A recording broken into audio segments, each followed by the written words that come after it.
My name is Daniel Mercer, and when my ex-wife accused me of stalking her across Ontario, I was still learning how to stand without shaking. I was 58 then, living alone in a small Ontario town where winter lingered longer than it should. The mornings smelled of disinfectant and old coffee, because most of my days began at the rehabilitation clinic.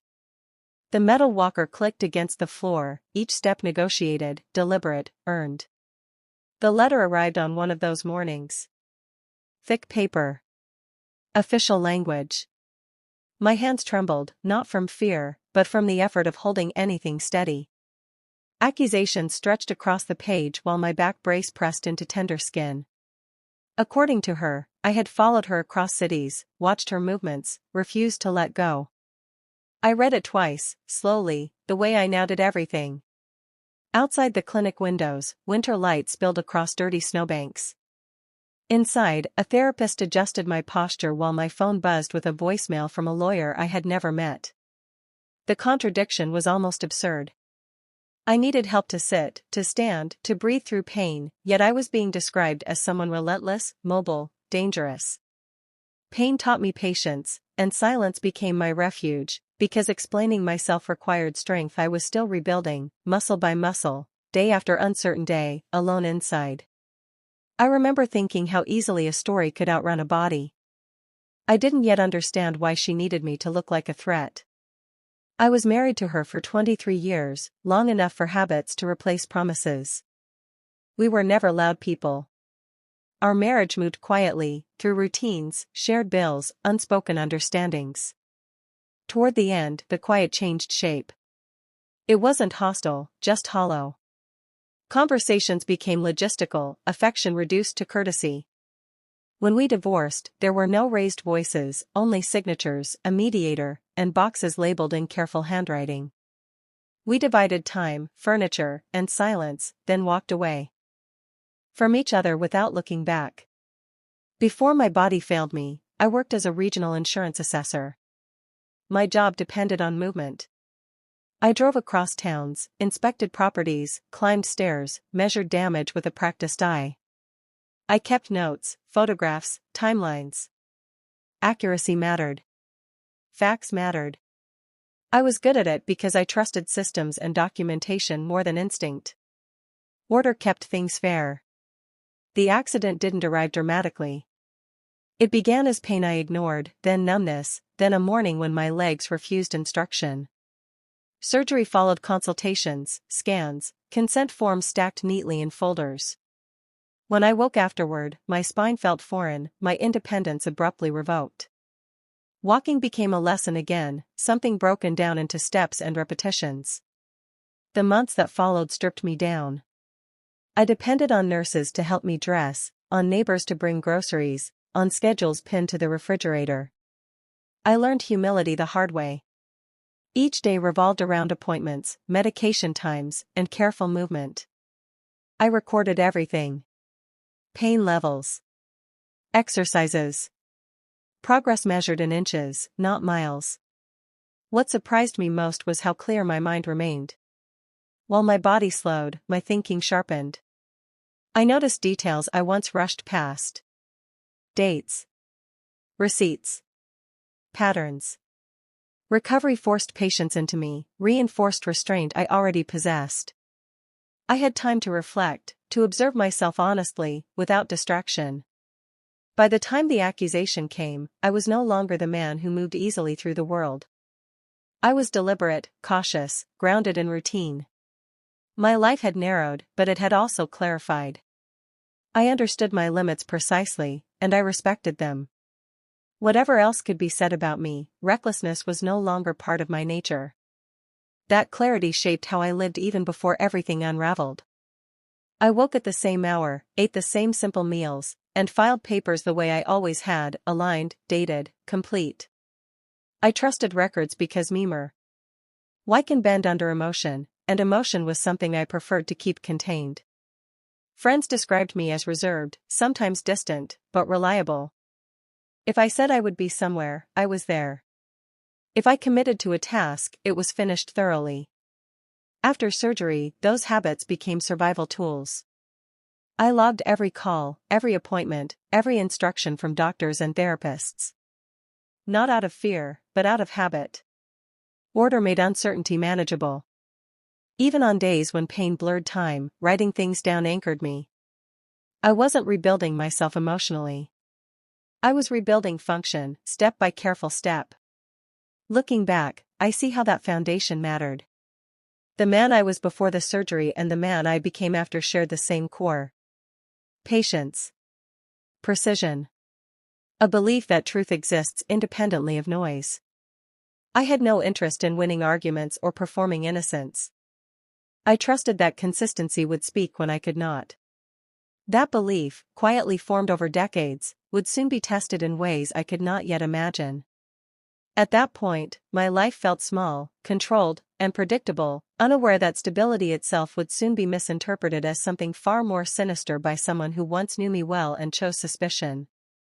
The lawsuit arrived quietly, the way most administrative things do, without warning or drama, slipped into my mailbox between a grocery flyer and a utility bill. I recognized the legal envelope immediately, thick and impersonal, my name typed in precise black letters. Inside, the language was formal, restrained, and devastating in its certainty. She claimed she had seen me repeatedly, in different Ontario cities, always nearby, always watching. The dates were listed carefully, locations named with confidence, coincidence reframed as intent. Her story didn't accuse me directly of malice, but it didn't need to. Fear did the work. The implication was enough, a man who wouldn't let go, who followed, who lingered. Reading it, I felt confusion first. A genuine inability to connect her words to my days. I reread the timeline, trying to picture myself there, standing, driving, waiting. My body answered before my mind could. Pain flared, sharp and corrective, as if to remind me of reality. Anger never came. What followed was dread, quiet and heavy.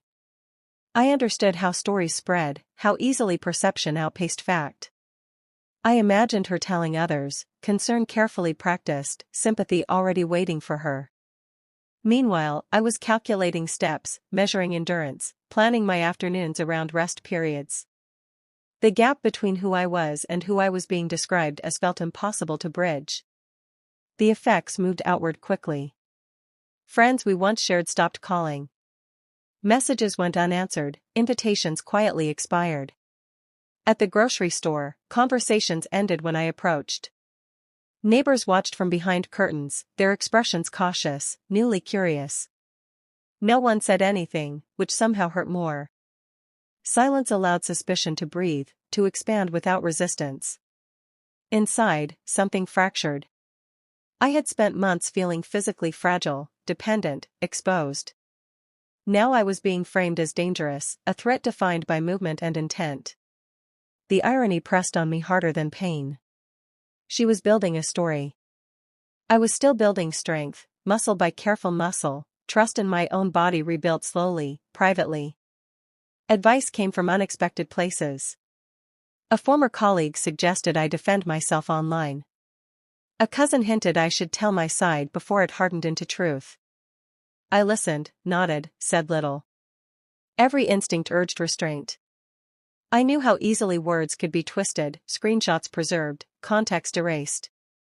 Explaining myself publicly felt like stepping onto unstable ground without balance. Instead, I focused inward. I kept attending therapy, marking progress in small increments. I saved every document, every appointment card, every receipt. Not as a defense, but as habit. Control existed there, in facts, in data, in limits clearly defined. Public opinion could move without me. I chose not to chase it. Nights were the hardest.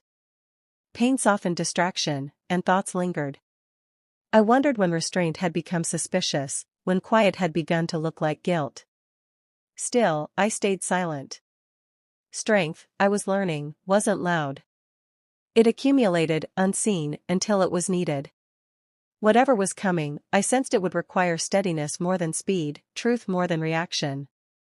For now, surviving each day was enough, even as the story about me continued to travel faster than my recovering body ever could. The lawsuit transformed ordinary tasks into moments of calculation. I wondered who might be watching, not because I feared being seen, but because I feared being misunderstood. Each outing required explanation to myself, justification I never voiced. The weight of suspicion settled into my routines, altering posture, tightening breath. Recovery slowed, not physically, but emotionally, as trust in the world thinned. Still, I refused to respond in kind. I had lived long enough to know that accusations feed on attention.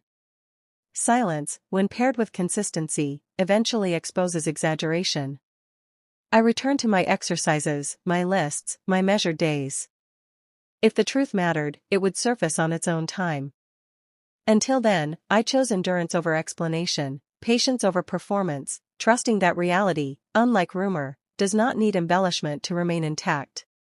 I would not chase her version of events, nor try to dismantle it publicly. My focus remained where it belonged, on healing, on accuracy, on becoming strong enough to stand steadily in my own life, regardless of how others chose to narrate it. In the meantime, quietly, while the story about me continued to circulate beyond my control, my own days narrowed into something quieter and more deliberate.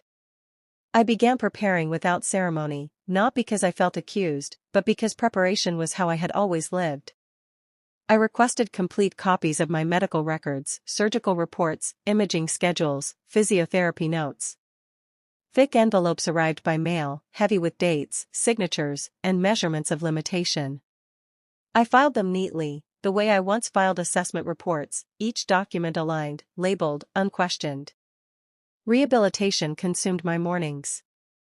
The clinic smelled of antiseptic and effort. Exercises repeated themselves endlessly, movements so small they felt almost insulting. Lift the leg. Hold. Lower. Breathe. Pain was constant, but predictable, a dull companion that flared if I rushed. Humility arrived daily, in the form of assistance straps, parallel bars, and encouragement from people young enough to be my children. Progress was measured in degrees of motion, not triumphs. Outside, winter loosened its grip. Snowbanks thinned, revealing dull grass ben. Meltwater traced paths along sidewalks, tentative but persistent. I noticed it during short, careful walks, leaning on my cane, stopping often. The world was moving forward. Inside me, recovery lagged behind, slower, less visible. Still, it was happening, quietly, without witnesses. My lawyer was calm, almost bored by the accusations. He advised patience, reminded me that facts carried weight of their own. Stories could shift, but records stayed put. I listened, because patience was something I understood intimately now. Healing had taught me that rushing only delayed outcomes. One afternoon, organizing paperwork, I noticed something that made me pause. Dates. Her alleged sightings matched perfectly with my clinic appointments, imaging sessions, follow-up visits. Times overlapped precisely. On days she claimed I followed her across cities, I had been logged into hospital systems, assisted by staff, immobilized on tables. The alignment was exact, almost elegant. The urge to explain surged then, briefly.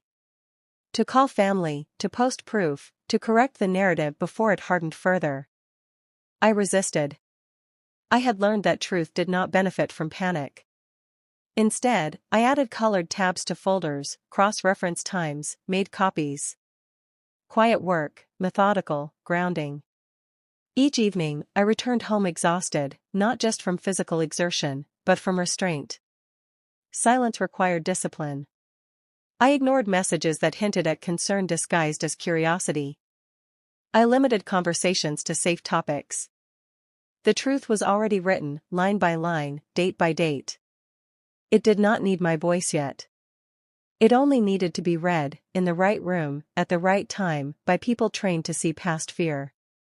Until then, I continued healing, body and resolve moving forward together, slowly, steadily, waiting. The courtroom was smaller than I expected, plain wood benches, neutral walls, no drama in its design. It smelled faintly of paper and old polish, a place built for process, not emotion. IRE. Dead early, moving carefully, my cane tapping softly against the tiled floor. People glanced up, then away, their curiosity restrained by the setting. This was Ontario justice, procedural and quiet, where voices rarely rose and reactions were measured. She entered later, confident in her posture, accompanied by her lawyer. She did not look at me. When she testified, her voice was steady, practiced, almost gentle. She spoke of fear, of unexpected sightings, of the unease that settled into her days. Cities were named, dates recited, moments framed as patterns. The narrative was clear, cohesive, believable. I understood, listening, how easily concern could transform into certainty when repeated aloud. When it was my turn, I stood slowly. The room waited. I said very little. I stated my name, my condition, my willingness to let the record speak.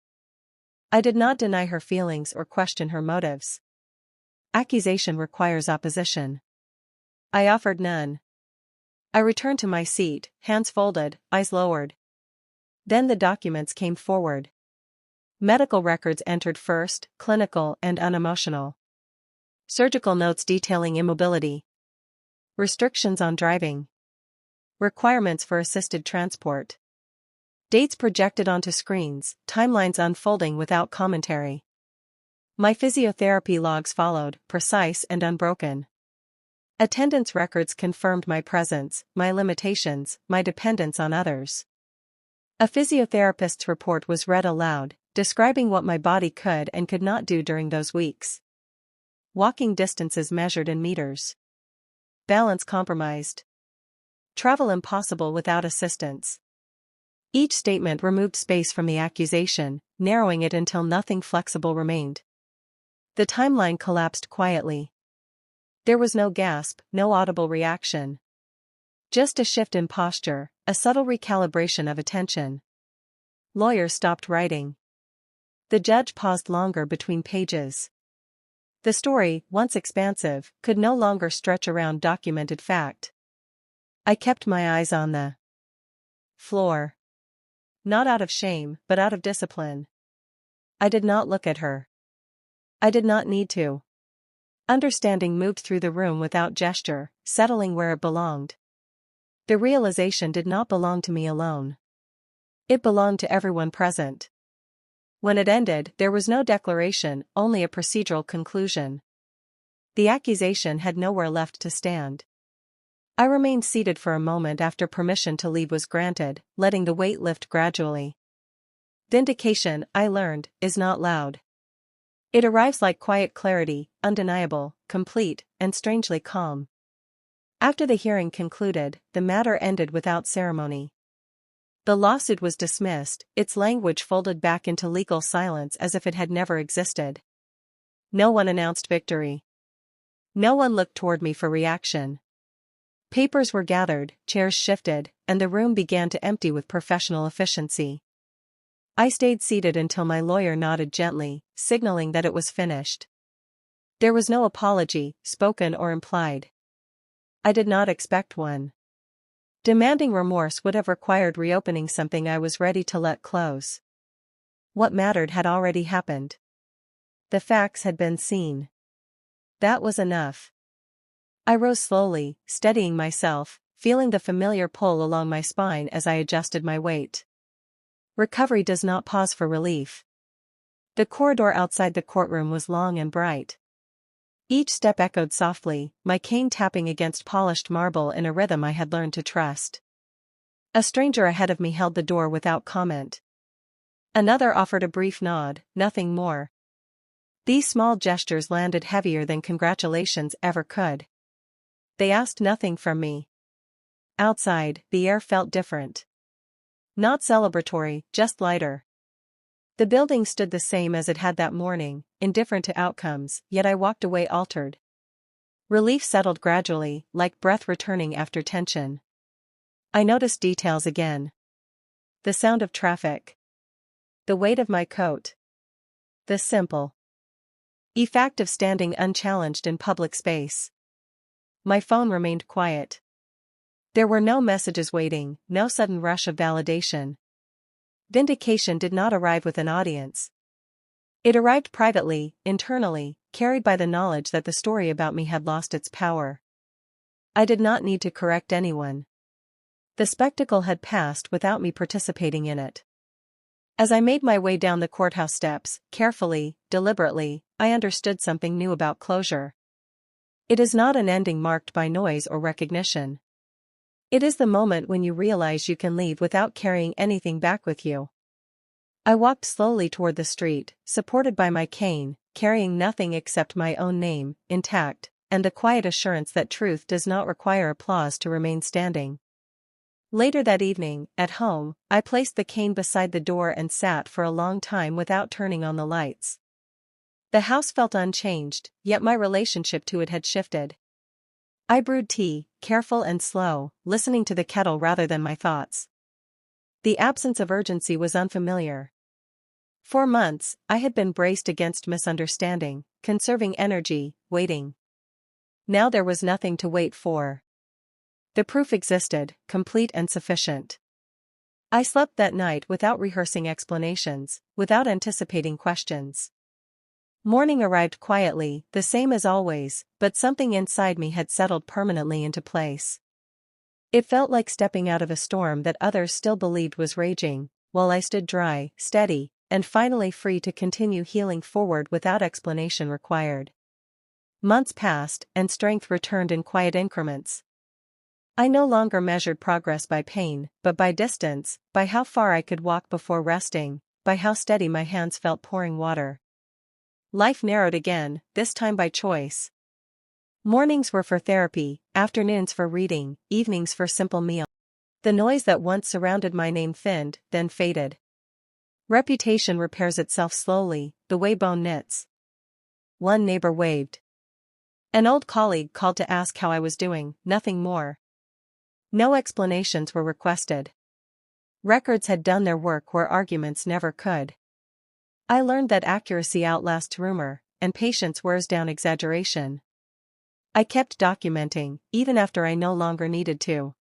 Habits endure because they protect us. Dates, receipts, appointments, progress notes. Not as armor, but as orientation.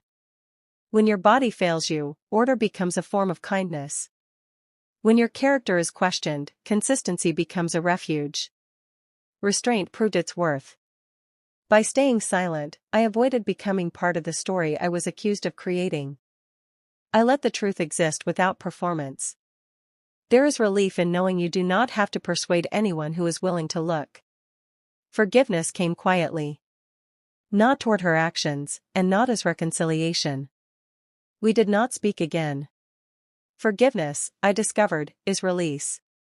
It is the decision to stop carrying someone else's version of you. Letting go freed energy I needed for myself, for healing, for living without vigilance. I walk farther now, sometimes without the cane. Winter returned and left again. Seasons continued without commentary. I rebuilt a life that fit my limits and respected my values. What remained was simple and sufficient. Over time, I learned to trust my own pace again. Healing stopped being a project and became a practice. I chose work that fit my hours, friendships that respected quiet, and routines that required nothing from anyone else.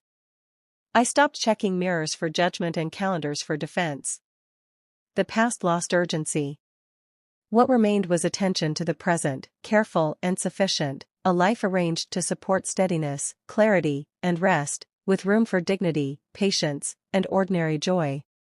It felt earned, unremarkable, and mine, shaped by limits, facts, and time, not noise, fear, our performance, allowing me to move forward without explanation, apology, spectacle, or doubt. Some people chase justice loudly. I waited for it to catch up.